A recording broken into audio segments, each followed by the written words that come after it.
Aurten ekintzailetzaz eta finantzazio ereduez hausnartuko dugu.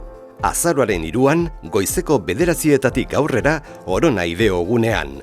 Bertan izango dira besteak beste adegi ekintzaileen foroa. Back Mondragon, Talayos, Crecer Gay Orkestra, Laboral Kutxa, Elkargi eta Espriko ordezkariak. Eta Eneko Norren hitzaldia, Silicon Valleyn arrakasta izan duen ekintzaile euskalduna. Ekintzaile izatea posible da gaur egun Euskal Herrian? Nola finantzatu dezakegu gure proiektua? Arin aurkezpenetan, zure proiektua 3 minututan aurkeztu ahalko duzu. Eta sorpresa gehiago!